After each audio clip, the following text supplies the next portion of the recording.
family? Well, we'll find out, guys. I've called and texted her. I have her cell phone, and she hadn't responded. Who knows? But, here's the deal. Brenda Snipes lost 2,000 ballots, missed deadlines, and failed to report accurate numbers on election night. And now, according to the Sun Sentinel, she has submitted a resignation effective January 2nd. And by the way, about those missing ballots, I asked her on camera yesterday where they were. Here's what she had to say. I've never thought the ballots were missing. That's a word we like to tie to ballots. The ballots are intermingled with the other page ones. Intermingled. Well, we'll see if we can find out more. Meanwhile, the big news over the weekend, after 18 years in the Senate, Bill Nelson conceding to Rick Scott. Senator-elect Scott writing an op-ed in FoxNews.com saying, with the heated campaign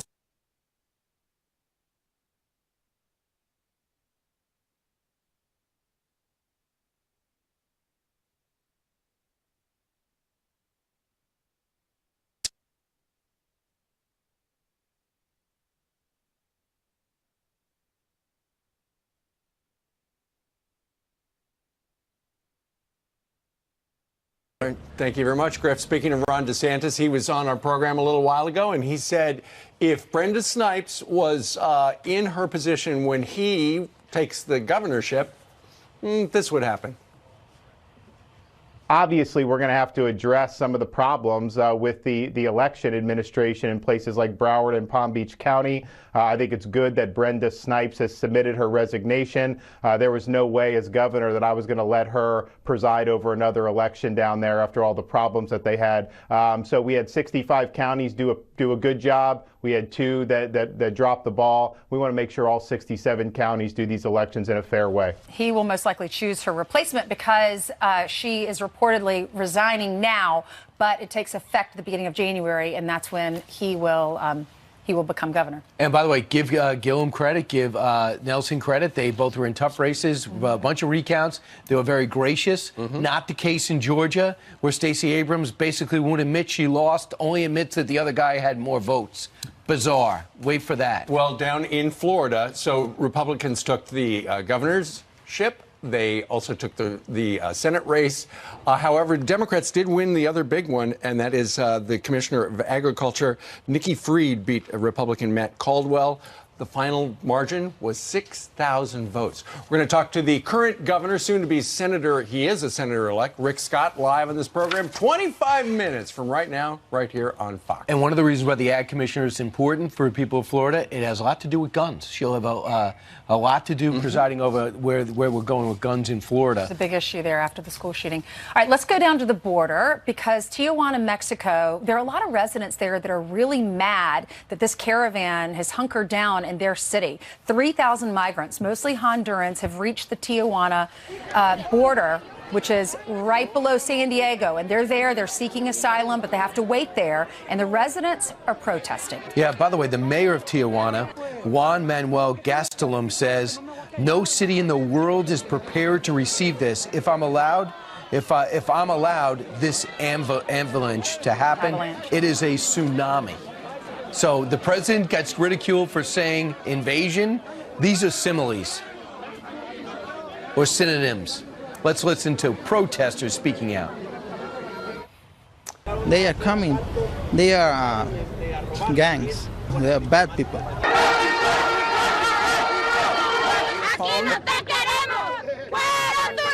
Our government has not taken control of these, what we call invasions. If you live in a house, you have walls, you have doors, you have gates. And so we do that because we don't want to let just anybody go into our house. And I consider this country my house on a larger scale, and we should control our borders. Lo que dijo Donald Trump es verdad. Es una invasión. There you go. Donald Trump was right. This is an invasion. That was from one of the people who lives in Mexico, one of the Mexicans. Keep in mind, it was just a couple of weeks ago where we saw, as the migrant caravan was moving through Mexico, we saw so many Mexicans reaching out with food and water and clothes and help. And now that they are, it looks like some of them could be camped in Tijuana for 5, 6, 7, 8 months. Some of the people in Tijuana say, wait a minute. We don't like this idea. Well, stark contrast, because before they were helping them along the way, church groups and local residents, because they were helping them move north, right? And now they're hunkered down in this one city, and the residents are saying they're scared our tax dollars are going to be used to pay for the migrants. They were shouting insults and throwing rocks at each other. Some of them were punching each other. The shelters are full, so now they're sleeping out on the streets. You had a sports complex in that area where the city said you can sleep here, so they're sleeping on the dirt baseball fields. Right. They're sleeping underneath the bleachers. Wow. I guess they consider that better than Honduras. Donald Trump tweeted this out. The mayor of Tijuana just stated the city is ill-prepared to handle this many migrants. The backlog could last 6 months. Likewise, the U.S. is ill-prepared for this invasion and will not stand for it. They are causing crime and big problems in Mexico. Go home. New rules the Trump administration put out last month, by the way, are designed to funnel these would-be illegal immigrants and asylum seekers to official ports of entry, at which time there's a huge backlog and huge wait, so they're going to sign in and they're going to hunker down there. The waiting list was already 3,000 before the migrant caravan arrived. Dan Bongino had this observation about what we're seeing at our southern border. Illegal immigration is almost always discussed in terms of how it affects the person coming here illegally or a migrant. It's almost never discussed how it affects the American citizens and the residents of a city like Tijuana. Now that you're starting to see people finally object and say, hey, you can claim asylum, but there's a way to do it, and this isn't it. Now you're finally seeing some coverage and some backlash. The border's not meant to be a suggestion. It's meant to be an actual border. Okay, so that's his suggestion. Let's see what happens going forward. But right now, it looks like the folks in Tijuana, wasn't exactly what they had bargained on. Well, this is Thanksgiving week, which means a lot of times for people to get together with their families and discuss how their lives are going. And then suddenly realizing the midterms were just 2 weeks ago, somehow that conversation might segue into politics. And if it happens, it might turn out that you're in one of these families that might be on different places of the political spectrum. They're not talking about 2018. They're talking about 2016 still. So the New York Times has got essentially a little helpful thing, an angry Uncle Bot. And it says this. It says, many of us aren't accustomed to socializing with people who think differently from us, especially about politics. Our political attitudes and beliefs are intertwined with our most basic lifestyle and things like that. So what they do is we're gonna play this with a smartphone down in the control room. You choose whether you're a liberal, where you would chat with a conservative Uncle Bot, or if you are conservative and you would chat with a liberal. It trains you. It prepares you here's an example. for the Thanksgiving table. Okay, so let's go on down a little further. Let's do the I'm more liberal, the first one. So I'll do the conservative Uncle Bot. Yeah. Okay. So, all right. So the question is, if you are somebody that says I'm more liberal than you're more liberal than your conservative family member, your response should be great. Well, let me tell you something. No, here's how it goes. Look at the economy. It's booming. All right. So which of those three would you say is the correct answer? Let's say the last one. So how are you doing financially? And Karen, who is the arbiter of your answer, says that's a good choice. The goal is at this point to start a conversation. The easiest way to do that is by asking questions, ones that are non-threatening, open-ended, and non-leading.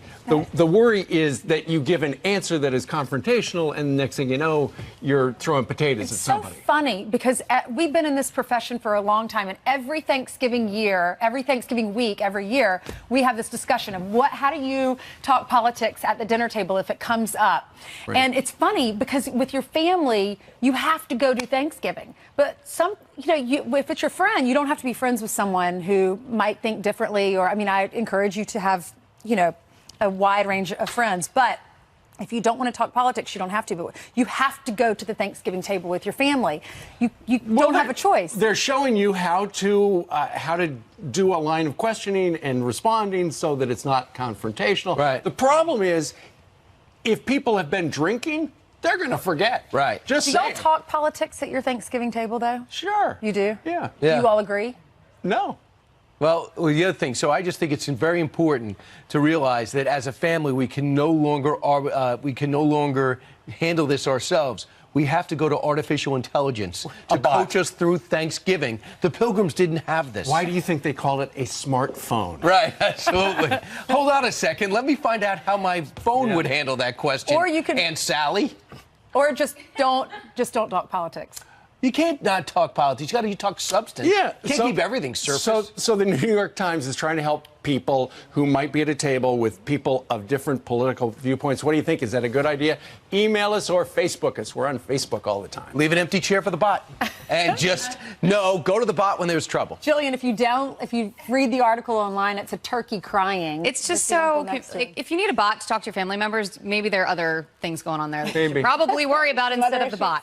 All right, let's get you caught up on this story out of California that we've been following now. In this Fox News alert, at least 80 people are dead and more than 1,200 missing in California's devastating wildfires. A candlelight vigil held in Northern California to honor the 77 victims of the Camp Fire. And Pope Francis sending a special prayer to everyone affected by the fires. Heavy rain in this week's forecast could bring some relief, but there's a new risk of flooding and mudslides in already devastated areas. Week 2 of the El Chapo trial begins in New York City today. And according to court documents, the president of Mexico will be accused of taking bribes from the infamous drug lord. One of El Chapo's former cartel associates will testify that Enrique Peña Nieto took at least $6 million in hush money. He has denied those claims. President Trump needs your help deciding which turkey to save from the dinner table. The White House tweeting, quote, "The pardoning of the national Thanksgiving turkey is almost upon us, and our 2 gobbling candidates have arrived. Get ready to vote on which bird President Trump should pardon this week. Submit your email on the White House website to find out when voting opens. This year's turkeys from South Dakota are trained not to jump off tables." Very good turkeys. I'm going to make a prediction. He's going to pardon both. I think you're right. Yeah, I think so. Thanks, Jillian. You have so many sources. They do it every year. All right, Democrats gained control of the House and Republicans kept control of the Senate. Will anything get done in the new Congress? Our next guest has a surefire plan to get both sides working together. Able to get anything done. Consensus. Well, our next guest has a new plan, arguing in an op-ed, quote, "There is one surefire way to get the do-nothing Congress to do something. Lawmakers need to break the excess power of the extreme wings that too often block congressional action." Here with the explanation is the author of that, Mark Penn, a former senior advisor to the Clintons. Mark, good morning to you. Good morning. All right, so this idea essentially is to allow bills with widespread bipartisan support to reach the floor, despite the fact that the leadership of the House or the Senate might not want to take a vote. Sure. Right now, Congress has about a 20% approval, not because of what it does, but because of what it doesn't do, which is solve problems.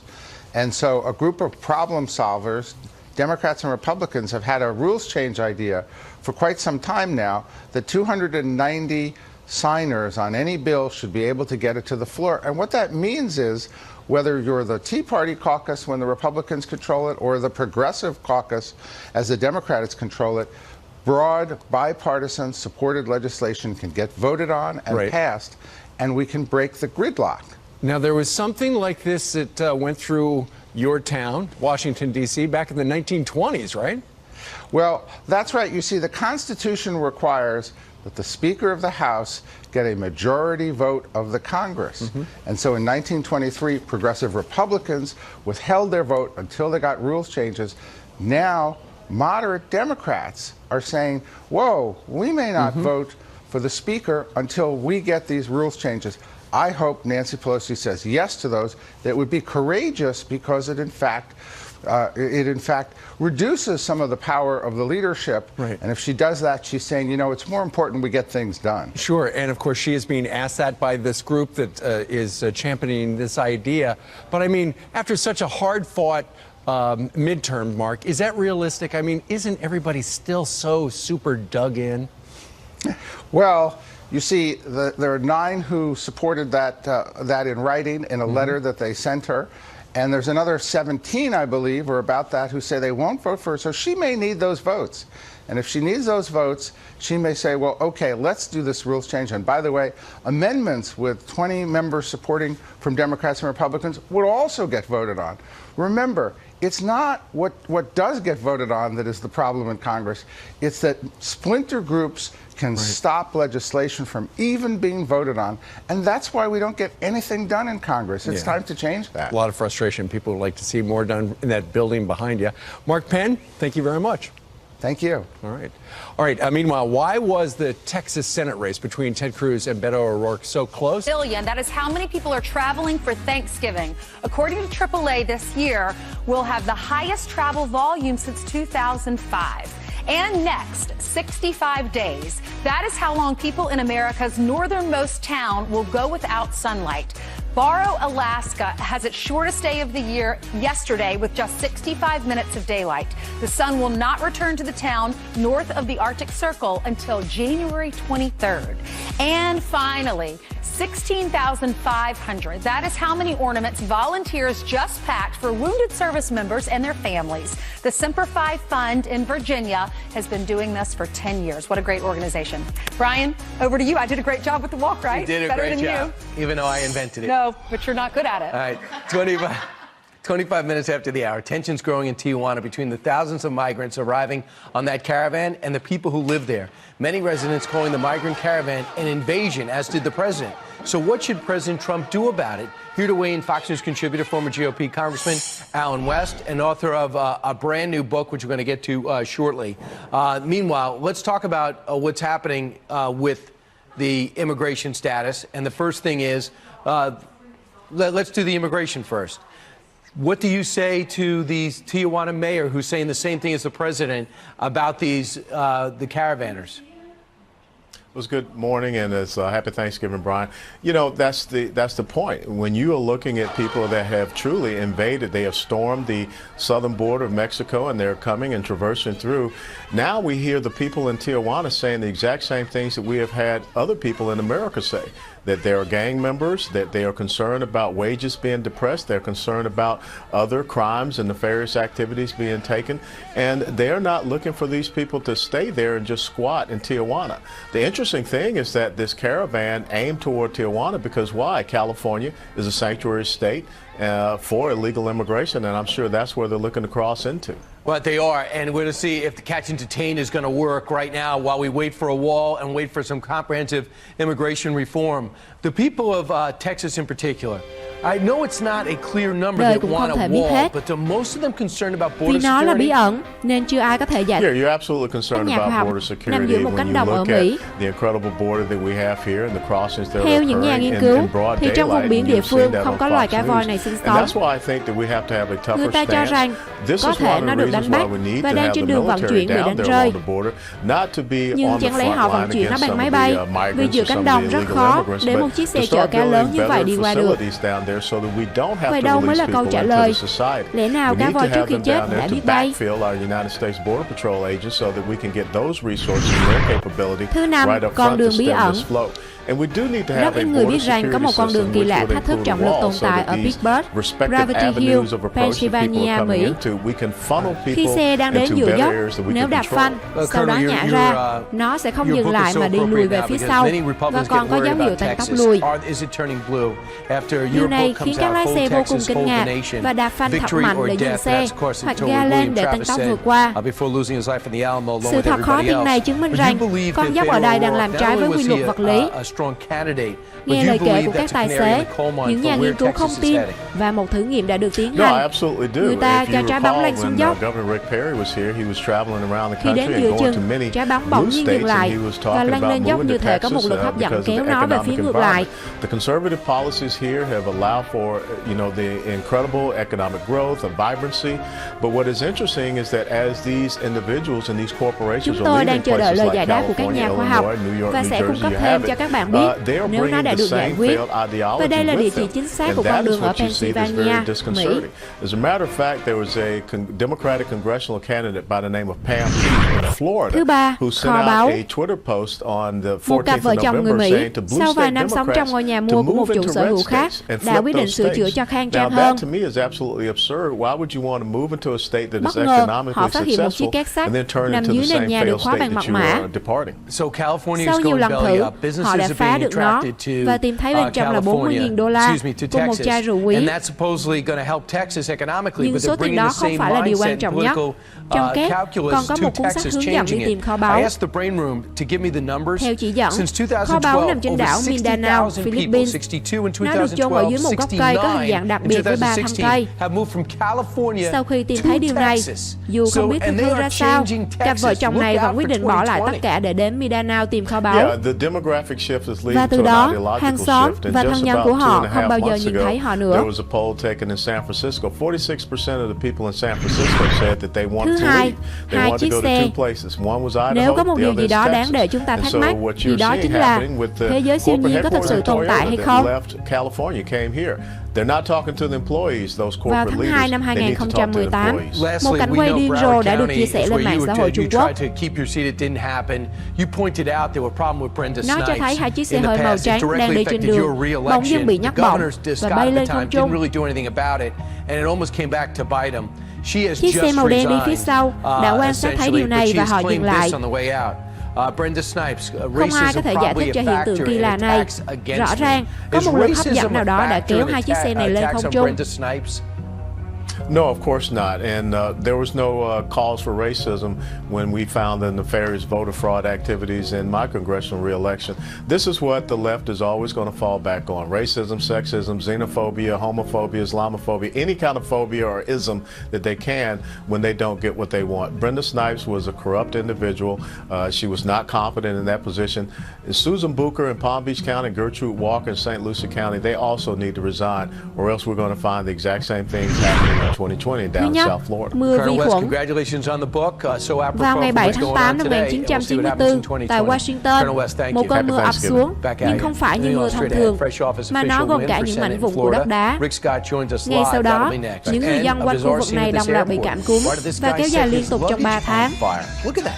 Các nhà khoa học đã Scott unseating Democrat Bill Nelson, who has conceded that race. The final verdict follows days of ballot chaos, as you know. Yep, the manual recount officially over. Scott taking the win one day before official election results are certified.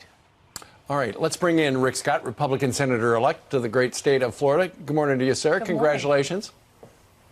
Thank you. It's going to be exciting to go to Washington. I'm a business guy. I'm going to bring a outsider perspective like I did to Tallahassee and do everything I can to make sure federal government starts working for you and me. Well, congratulations. Did you at any point, you know, we'd heard so many operatives say, you know, the Democrats are trying to steal this election. At any point did you think, you know what, they might find a whole bunch of ballots in a back room somewhere and the other guy who has a job is going to keep it? Well, it was very frustrating. We when I announced we'd won that Tuesday night, we were up 57,000 votes, and they just kept finding ballots, and so that's why, you know, I'm thankful for a lot of people that brought light to this to make sure we stop this, and we're got to do everything we can to make sure these elections are free and fair. But I'm excited about the win. I'm excited about going to Tallahassee, to D.C.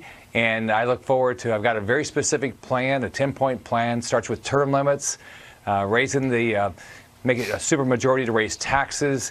You shouldn't be getting paid if you don't pass a budget. Simple things like that to make sure this starts working for Florida citizens and American citizens. I know you're well loved by a lot of people down there in Florida. Building Homes for Heroes credits you for giving them millions of dollars to build houses for our veterans who are severely wounded.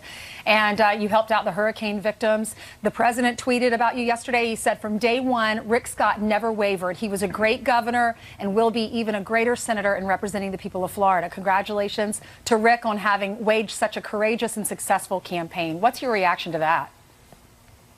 Well, I'm very appreciative of the president. We've gotten a lot of good things done the last 2 years together. We couldn't get out of Barack Obama money to fix the dike at Lake Okeechobee to stop the algae, and I've gotten that out of the president. So that was a big win. We stopped offshore drilling, which was a big win. So I look forward to working with the president to get good things done for our state.